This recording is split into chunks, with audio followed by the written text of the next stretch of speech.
Bonjour à tous, c'est Loser Killer qui vous parle pour la troisième partie de notre live construction consacrée à un ensemble de jeux Lego Ninjago sorti en 2016.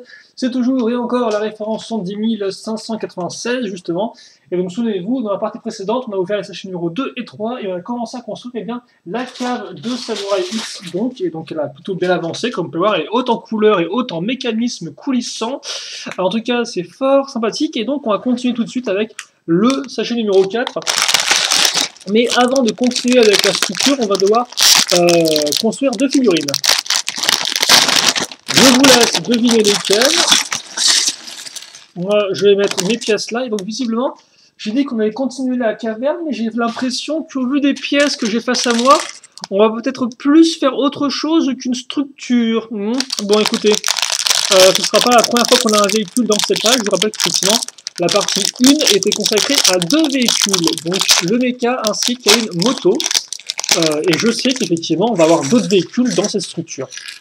Donc bon, je ne pas non plus petit spoil peut-être, mais voilà. Donc on va pas faire avec les véhicules, et donc il est très possible que ce soit l'occasion là de faire le suivant. Donc je revois des pièces rouges apparaître, et des pièces assez massives comme ceci. C'est d'ailleurs très joli des pièces comme ça. Mais il y a encore des pièces comme ça que je vois bien être remplies de stickers comme les Lego. Bon, cessons de blablater et de se plaindre des stickers et plutôt construisons. Construisons quoi? Eh bien donc nos figurines. On va commencer déjà par, oui, c'est ça, par un Android qui n'est pas n'importe lequel, parce que je ne sais pas si je me trompe, mais logiquement je pense qu'on a affaire au général Cryptor. Et j'ai la forte impression que son imprimé est nouveau. Je ne sais pas du tout, mais j'ai l'impression qu'il y a une espèce de kimono mis un peu comme ça, fait avec un nœud et avec les deux tuyaux comme ça, je pense que c'est nouveau. Ça reprend l'esthétique Nindroid forcément, mais ça m'a l'air différent. Dites-moi ce que vous en pensez, vous, mais je pense qu'on a affaire à un imprimé qui est un peu différent, qui met plus en avant le côté métallique de leur corps. Et donc effectivement, Général Cryptor, du fait de ses épaulettes, très cool, apparu quand même de façon il est quand même apparu genre une ou deux fois, je crois, juste dans la vague Rebooted. Donc c'est plutôt cool de le retrouver, et forcément, il viendra prêter main forte aux deux Nindroid déjà présents dans le set de Zane, à moins que dans le set de Zane, il y ait déjà Général Cryptor. Je ne pourrais pas du tout vous dire car effectivement je n'ai pas ce modèle-là, donc je ne sais pas exactement les figurines qu'il contient, mais voilà, donc si c'est juste deux Nindroid tout simples, et bien maintenant vous aurez leur commandant qui va bien. Comme ceci. Et donc, quitte à faire, Général Cryptor, là par contre, revient avec un élément qui est déjà présent dans le Tumblr de Zane, à savoir donc l'arme à collectionner. Donc avec nos Techno-lames, nos Techno-blade.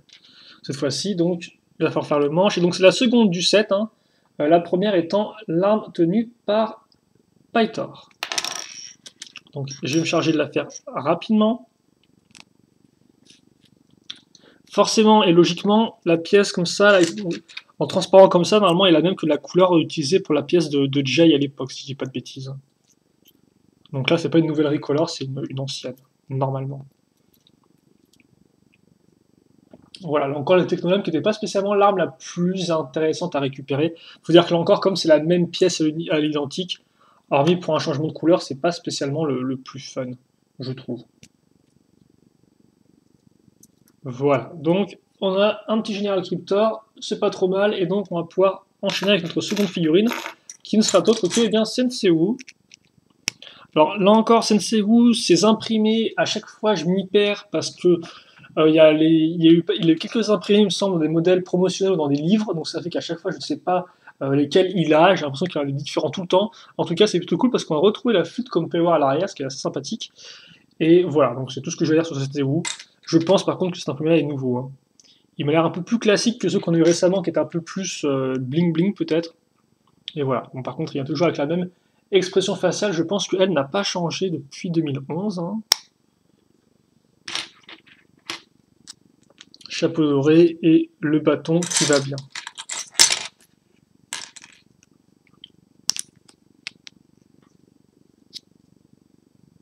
Et voilà, donc effectivement, ça c'est fait pour les figurines.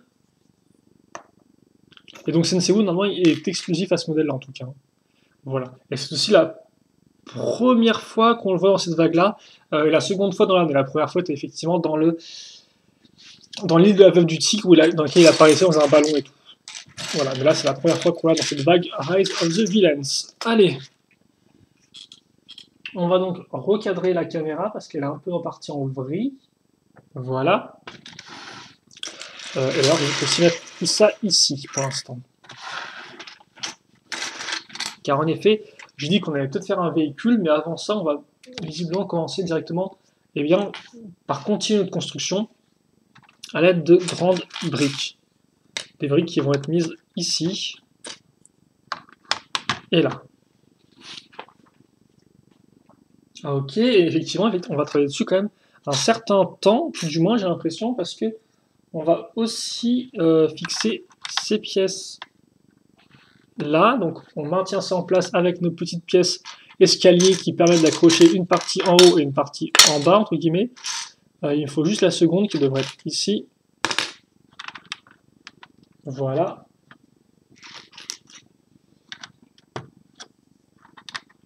Et au bout, je case la 2x4. Ensuite, je vais faire grimper de niveau tout ça, donc déjà avec une 2x2 à strie, ou à rainure comme vous préférez, voilà, et puis surtout après avec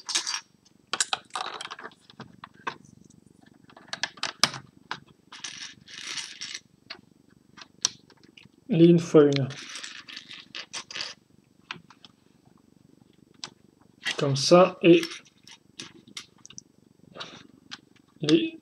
donc des téléphones comme vous pouvez le voir, des pièces téléphones, donc ça c'est des gros téléphones d'époque, hein, c'était...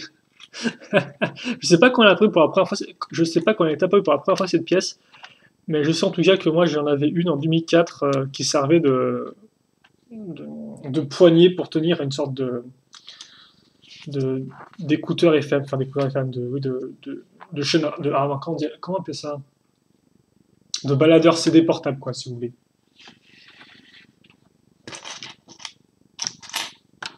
Mais après je sais pas du tout quand on a apparu pour la première fois. En attendant, nous on va continuer en fait à grimper un peu à ce niveau-là. Ah bon, comme on voit, au final, c'est pas plus mal parce qu'on aura peut-être un véhicule ainsi qu'une structure, donc comme ça.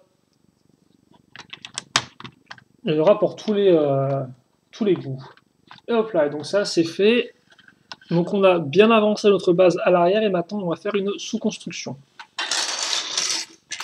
Je vais mettre ça ici pour l'instant. Et donc, la sous-construction va commencer avec une 2x4, comme vous pouvez le voir. Alors, je vais peut-être quand même un peu rapprocher la lumière, histoire de... Voilà. Donc 2x4.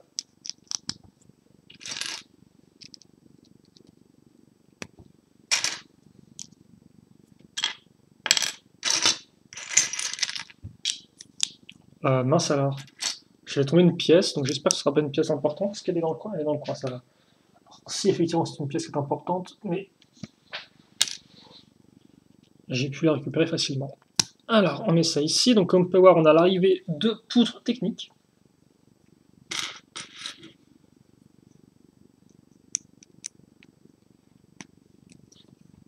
Voilà. Et ensuite, on met ça ici.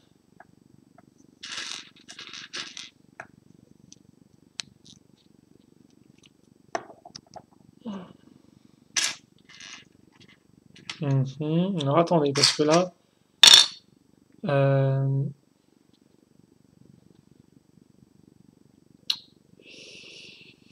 Oui, parce que Lego me dit de prendre des pièces comme ça, mais des pièces comme ça qui sont de couleur grise foncée.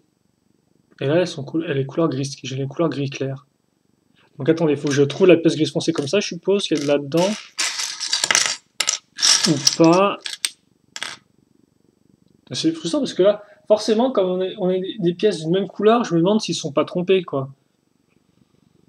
Bon, ok. Parce que je ne la vois pas. Je ne la vois pas. Est-ce que c'est une pièce qui est utile? Oui, c'est une pièce qui est utile. D'accord, ok. Bien écoutez, c'est cool. Non, parce que je suis sûr que cette pièce-là... Je vais la chercher un peu mieux. Je vais prendre le temps, voilà, quitte à en perdre un peu. Tiens, je vais faire ce que me dit Lego gentiment de faire sur l'avant du mode d'emploi. Je vais regrouper les pièces par couleur. Peut-être que ça m'aidera à y voir un peu plus clair là-dedans.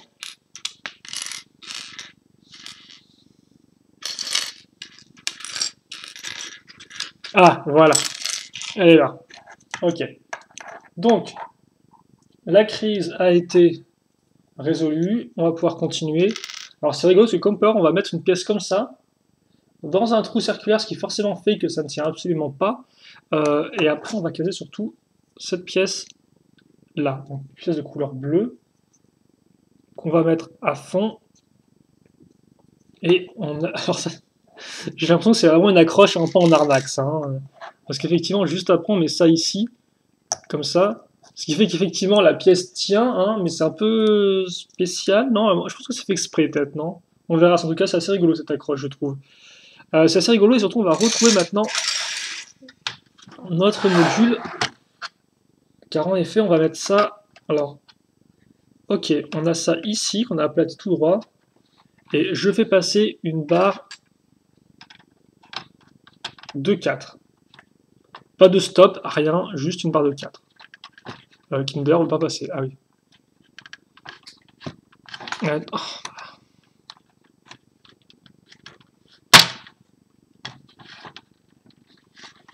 Voilà. Ok, donc on peut faire ça, comme vous pouvez voir. C'est une chose qu'on peut faire. Et donc, je remets ça ici et je vais continuer, je vais compléter plutôt ma structure. Ok, bah écoutez, c'est pas trop mal. On a un mécanisme là qui se prépare, donc j'ai hâte de voir un peu comment il va se terminer. Et on va continuer avec nos petites pièces bleues ici. Et on va retrouver d'autres pièces donc avec accroche. Comme ça. Là, 1x2 avec l'accroche circulaire. Je ne sais pas si vous avez bien vu parce que j'ai passé un peu rapidement dessus. Et en plus, il y a mes gros doigts, mais voilà, logiquement, comme ceci. Voilà. Ok. On fait ça, et justement, dessus, on va mettre une petite construction. Alors, attendez, c'est simple. C'est la pièce d'interconnexion de 6. Je case une pièce en angle droit qu'on a vu tout à l'heure. Et là-dessus, je mets justement ces pièces-là grises qui me faisaient un peu peur. Une fois que c'est fait, je le mets ça ici. Donc bon, un module plutôt carré.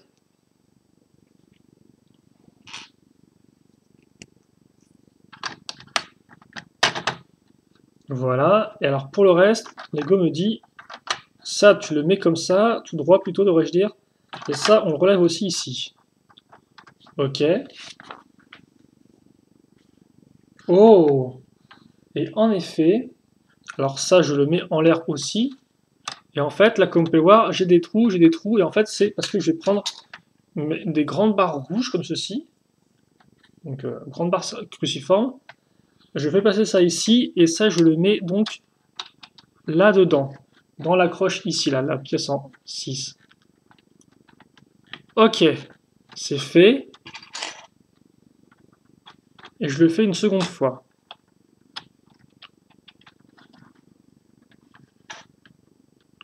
Comme ceci. Ah bah, j'ai dû me tromper alors, parce que écoutez, je pensais vraiment que ça allait servir à faire un véhicule, ça en fait non, rien du tout, c'est vraiment une structure, comme quoi je raconte vraiment n'importe quoi.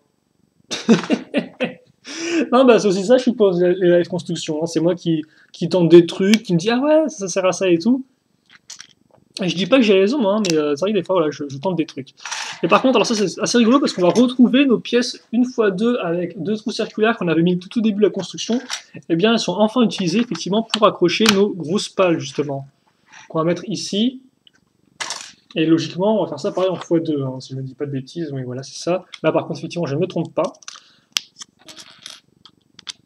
Donc c'est très simple pour l'accroche. Hein, l'accroche circulaire, rien de très compliqué là-dedans. Et voilà. Ok, alors, donc, ça, c'est fait. Puis, vient nos deux pièces comme ceci, donc des pièces de vitre qui, là, vont être utilisées en tant qu'écran. Donc, normalement, il y aura des stickers à poser ici et aussi ici sur l'autre. Et très simplement, on va mettre une pièce une fois deux accroches, avec un clip. qu'on va accrocher justement ici. Donc, je me demandais à quoi servait le clip, maintenant j'ai ma réponse, à accrocher des écrans.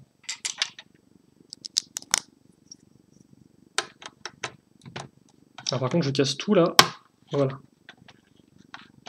Et donc, je continue à compléter ma base de façon proprette. Par contre, c'est vrai qu'on a les deux grosses pièces marron, là elles sortent un peu de nulle part, vu qu'on n'a pas eu beaucoup de pièces marron. Et donc ouais, effectivement, le sticker hein, vous spoil un peu sur un des véhicules. On va faire maintenant, donc j'en parlais aussi au début de vidéo, et là je ne suis pas trompé. C'est donc notre troisième véhicule, qui a commencé avec une 2x2, comme vous pouvez le voir, suivi d'une pièce de carlingue, ici. Voilà. Là-dessus, on va accrocher... Alors attendez, parce que c'est en deux temps en fait. D'abord, on a une pièce avec des tenons en façade, et dessus, je mets une 1x2 avec des clips. Puis, une 1x2 ici, qui va être mise à niveau à l'aide de pièces comme ça. Une pièce rouge ici.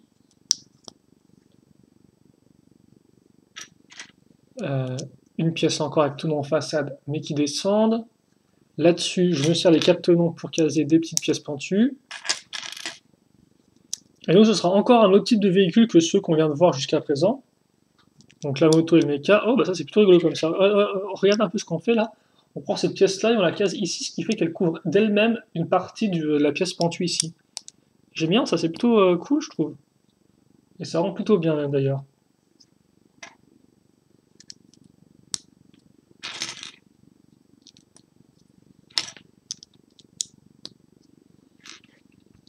Et des pièces pentues. On met ça ici, la 2x2, et voilà donc ce qu'on a. Comme ceci.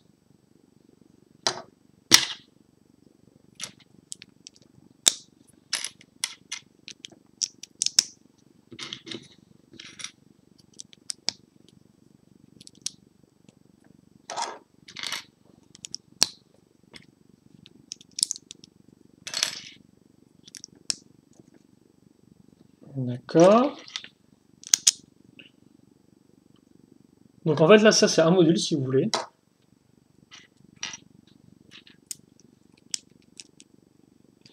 Donc comme vous pouvez voir je passe à autre chose. Là alors, par contre c'est plutôt rigolo parce qu'on met des grosses briques sur les côtés directement. Ce qui est assez peu commun je trouve. À part sur du Minecraft et qu'on fait des arbres.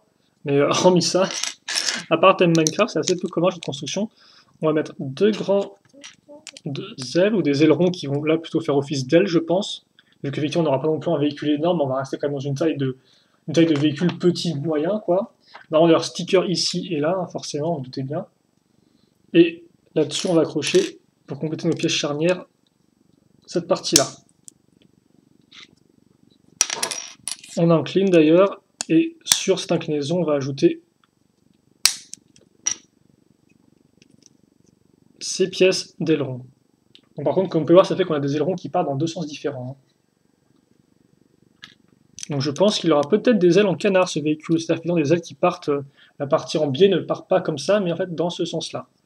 Donc voilà pour notre second module, il y a un peu rien au milieu, ce qui est un peu triste je trouve. Et maintenant on passe au troisième module. Et donc au cas où vous n'aurez pas compris, c'est un véhicule en fait qui sera en plusieurs parties.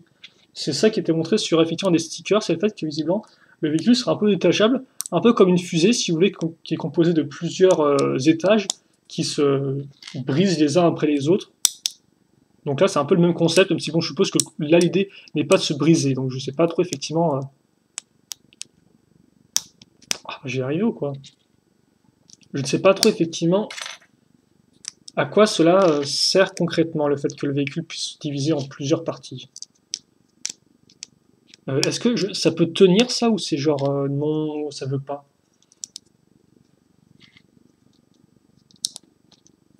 Oh mon dieu. Allez, s'il te plaît, fais un effort, quoi. Et ensuite, une 2x4 noire. Donc j'espère que vous suivez bien ce que je fais et tout. Rien de spécialement compliqué après, hein, vous me direz. Une pièce de carlingue, des pièces avec tout le long sur les côtés, une pièce avec clip derrière qui forcément nous permettra de faire le lien avec les autres parties de la structure, du moins la partie centrale de la structure, qu'on a construit, je suppose, juste auparavant. On va, quoi qu'il en soit, continuer avec nos pièces dorées, donc des pièces à clip cette fois-ci, et des petites pièces de toit. De toit, effectivement, qui vont venir se mettre à ce niveau. Donc c'est des pièces pentues, en fait, hein, qui permettent souvent de faire le haut d'un toit. Et puis, une fois que c'est fait, on met de côté, on prend une 2x4 plutôt, excusez-moi, cette pièce-là, à nouveau un peu de doré, à l'avant, une pièce avec une accroche circulaire, donc c'est peut-être la première fois qu'on envoie une comme ça, non? Je sais plus. On met l'avant ici, et puis ça, on le raccroche directement à ce niveau-là. Par contre, comme vous pouvez le voir, là, c'est un peu... il y a un peu... rien, c'est ça? Oui, c'est ça, il y a un peu rien du tout, effectivement, c'est un peu vide. Puis, on fait passer une barre comme ça, enfin, oui, une barre circulaire, effectivement. Je mets ça ici. Je mets, voilà, ma barre du long. Et ensuite, alors, qu'est-ce qu'on a? Parce qu'on approche effectivement du bout. Des pièces une fois deux, et...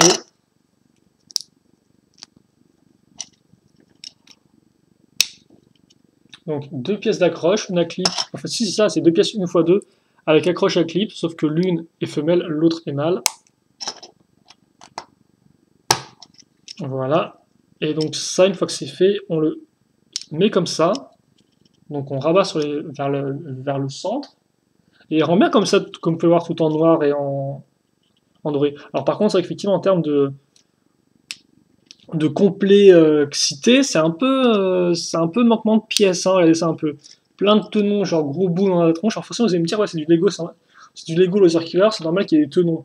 Et effectivement, c'est normal, mais après, c'est vrai que la plupart des véhicules maintenant quand même font en sorte de boucher les tenons, ce qui fait que quand on se retrouve avec une belle partie lisse, puis là juste plein de tenons, c'est peut-être un peu moche. Donc comme vous avez pu voir, j'ai fait glisser le nez ici, le cône pour faire le nez de mon véhicule, et donc tout ça forme donc un vaisseau. Donc par contre, j'aime quand même beaucoup ce concept de vaisseau en plusieurs modules. Même si forcément, c'est pas, les modules sont pas, il n'est pas possible par exemple de mettre ça ici, quoi, ou de mettre ça ici, puis ensuite de mettre ça à la fin. Donc c'est pas non plus vraiment customisable, mais voilà. Il est plutôt rigolo quand même, je trouve, non? Mais c'est vrai qu'effectivement cette partie-là qui est un peu vide, c'est un peu dommage qu'ils aient pas au moins mis. Oui, ça c'est quand même, ça montre qu'ils ont ouais. Ils étaient vraiment limite sur le budget, je pense, du modèle, hein, sur ce qu'ils pouvaient mettre dans le modèle ou pas, parce que franchement, là, il aurait juste fallu d'une pièce pentue inversée 2x3, et puis ça faisait l'affaire, non? Ou à moins que ce soit du fait du mécanisme, que ce soit comme ça, car effectivement, cet avion, donc qui est ce joli jet, qui est vraiment plutôt cool, hein, là encore, et qui forcément fera un peu penser au jet qu'on avait eu avec... Ah, ça c'est plutôt cool. Effectivement, il y a deux choses à en dire. Donc déjà, ce que je veux en dire, c'est qu'il y a des pièces supplémentaires que je vais vous montrer. Voici les plus intéressantes selon moi. Il y a aussi un sabre laser bleu, comme vous pouvez voir. Et celle-ci, donc ensuite. Oui, donc deux choses à dire. Déjà, forcément, du fait de la position des ailes et des pièces utilisées, ça me rappelle, et sur la couleur, ça me rappelle le jet de Kai. Hein, voilà, donc le jet de Kai, effectivement, qui avait un peu cette forme-là. Et par contre, c'est aussi la première fois qu'on a un véhicule volant pour Samurai X, si je dis pas de bêtises. Et si je mets de côté l'espèce de moto un peu volante, un peu customisée volante qu'elle avait dans le Destiny's Bounty, effectivement. Voilà. Mais à part ça, ah, quoi que il avait aussi une sorte de petit planeur, mais genre ridicule dans le Ninja DBX. C'était plus une sorte de sarron, genre une sorte de. C'était encore moins complexe que ça, quoi. C'était genre un carré avec des ailes sur les côtés, et puis ça s'arrêtait là, quoi. C'était vraiment pas très très abouti. Et je pense que c'est tout. Ouais.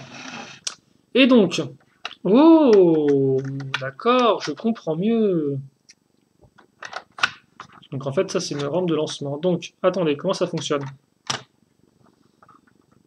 Je mets ça ici, c'est ça? Oui, c'est ça. Donc voilà, effectivement, j'ai ma rampe de lancement qui est là. Bon, ça c'est plutôt cool par contre. Hein.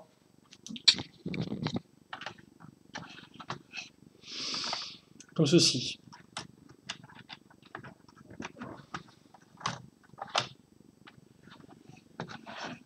Et donc voilà pour notre véhicule blanc qui est plutôt cool, hein, malgré les peut-être le manque de finesse. Honnêtement, si vous le modez le véhicule... Non, oui, non, oui. Bah non, en fait. Ah, si, comme on peut le voir, effectivement, ouais, voilà. Du fait de la pièce là, hein, il est nécessaire que le véhicule soit vide ici. Ok, donc c'est normal. Donc voilà, si vous voulez le modder, vous pourrez le faire, effectivement, pour le rendre un peu plus fini, mais visiblement, ça bloquera le mécanisme en même temps. J'ai la forte impression que ça fera ça, en tout cas. Ok. La prochaine étape, c'est quoi? Bah, vous savez quoi, on va s'arrêter là, en fait. Ça peut sembler un peu bizarre, on est qu'à... Mais comme en fait, au début, j'aime bien quand j'arrive à faire des sachets en 15 minutes, ça passe à des vidéos en 30 minutes. Après, je me suis dit, bon, bah, c'est pas grave, on fera le sachet en 20 minutes et puis ça, on fera une autre vidéo, on fera l'autre sachet en 20 minutes. Mais le fait est que là, on est déjà à 25 minutes de vidéo et que je me rends compte qu'après, en fait, on va directement passer à autre chose. C'est-à-dire qu'en effet, le prochain sachet, on va commencer à travailler sur d'autres parties de la caverne. Donc, la centrale est terminée, visiblement. Et donc, je me dis que c'est plus intéressant de couper la vidéo là et après de reprendre effectivement. Comme ça permet un peu de souffler et après on enchaîne avec la nouvelle partie de la vidéo. Et puis en plus, comme ça fait que je peux montrer les figurines. Donc, ouais, excusez-moi pour ça et tout. C'est vrai que ça peut faire un peu. J'ai peut-être été un peu long celle-ci, je pense. Je sais pas trop comment j'ai fait mon affaire. Peut-être avec les figurines au début, je ne sais pas. En tout cas, voilà. Mais vraiment très cool le petit vaisseau. J'aime beaucoup. Le schéma de couleur, franchement, rend super bien. Le noir, doré, rouge, là, franchement. Donc, le schéma de couleur Samurai X, là, honnêtement, il est bien exposé. Vu que souvent, c'est vrai que maintenant, regardez, ils mettent pas mal de rouge foncé dessus. Donc ça atténue un peu l'efficacité du modèle, mais là, comme vous pouvez voir, avec juste simplement du rouge, du noir et du doré, ça va vraiment super bien, quoi. C'est vraiment trois couleurs qui fonctionnent. Et honnêtement, c'est vrai que j'aime bien ce côté un peu divisable en trois parties, c'est plutôt rigolo, donc pourquoi pas. J'aimerais bien comprendre un peu le concept ou l'explication du pourquoi, du comment ça se divise en trois parties. En quoi c'est utile? Est-ce que c'est parce que quand elle se fait attaquer par derrière, elle peut lâcher la partie arrière et puis continuer avec la partie avant? Je ne sais pas. En tout cas, c'est vraiment sympatoche. Et honnêtement, je pense qu'on est vraiment en train de faire un modèle qui est pas mal du tout. Donc, bon. En tout cas, moi, j'ai hâte de continuer. J'espère que vous aussi. Et donc, bien sûr, si quand même entre-temps vous avez d'autres questions, des commentaires, eh n'hésitez pas à les poser. J'y répondrai bien évidemment avec grand plaisir, comme d'habitude. Donc, en attendant, on se retrouve donc pour la quatrième et prochaine partie qui sera un peu plus volumineuse en termes de taille et donc qui nous permettra d'aborder une nouvelle partie de la caverne de Samurai X. En tout cas, moi j'ai hâte et j'espère que vous aussi. Allez, salut à tous et à toutes!